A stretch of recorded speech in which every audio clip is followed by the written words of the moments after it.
जय सिया राम। जो हमारी कन्या के अनुकूल घर वर और कुल उत्तम हो तो विवाह कीजिए, नहीं तो लड़की चाहे कुमारी ही रहे। मैं अयोग्य वर के साथ उसका विवाह नहीं करना चाहती, क्योंकि हे स्वामिन, पार्वती मुझको प्राणों के समान प्यारी हैं।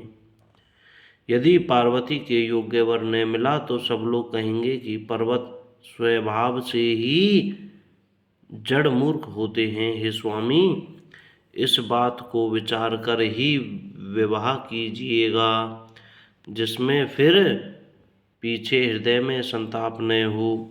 इस प्रकार कहकर मैना पति के चरणों पर मस्तक रखकर गिर पड़ी।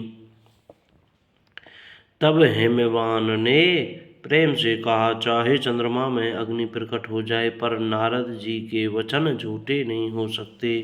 हे प्रिय, सब सोच छोड़कर श्री भगवान का सिमरन करो। जिन्होंने पार्वती को रचा है वे ही कल्याण करेंगे। अब यदि तुम्हें कन्या पर प्रेम है तो जाकर उसे यह शिक्षा दो कि वह ऐसा तप करे जिससे शिवजी मिल जाएं। दूसरे उपाय से यह क्लेश नहीं मिटेगा। नारद जी के वचन रहस्य से युक्त और सकारण हैं, और शिवजी समस्त सुंदर गुणों के भंडार हैं। यह विचार कर तुम मिथ्या संदेह को छोड़ दो। शिवजी सभी तरह में निष्कलंक हैं।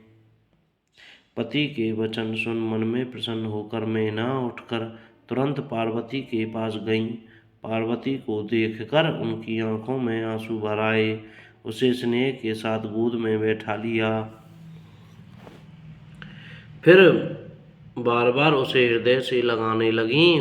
प्रेम से मैना का गला भर आया। कुछ कहा नहीं जाता। जगत जननी भवानी जी तो सर्वज्ञ ठहरी। माता के मन की दशा को जानकर वे माता को सुख देने वाली कोमल वाणी से बोली, जय माता दी। माँ सुन, मैं तुझे सुनाती हूँ। मैंने ऐसा स्वप्न देखा है कि मुझे एक सुंदर गौरवर्ण श्रेष्ठ ब्राह्मण ने ऐसा उपदेश दिया है। हे पार्वती, नारद जी ने जो कहा उसे सत्य समझकर तू जाकर तप कर। फिर यह बात तेरे माता पिता को भी अच्छी लगी है। तप सुख देने वाला और दुख दोष का नाश करने वाला है। तप के बल से ही ब्रह्मा संसार को रचते हैं, और तप के बल से ही विष्णु सारे जगत का पालन करते हैं। तप के बल से ही शंभु रुद्र से जगत का संहार करते हैं, और तप के बल से ही शेष जी पृथ्वी का भार धारण करते हैं। हे भवानी, सारी सृष्टि तप के ही आधार पर है, ऐसा जी में जानकर तू जाकर तप कर। यह बात सुनकर माता को बड़ा अचरज हुआ। उसने हिमवान को बुलाकर वह स्वप्न सुनाया।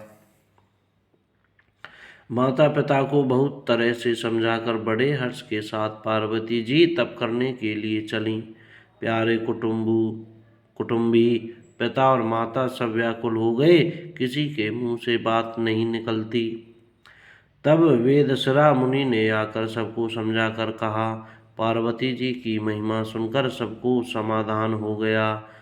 बोलो जय सिया राम। जय भोले शंकर की जय माता दी। कोई गलती हो गई हो क्षमा करें। जय सीताराम।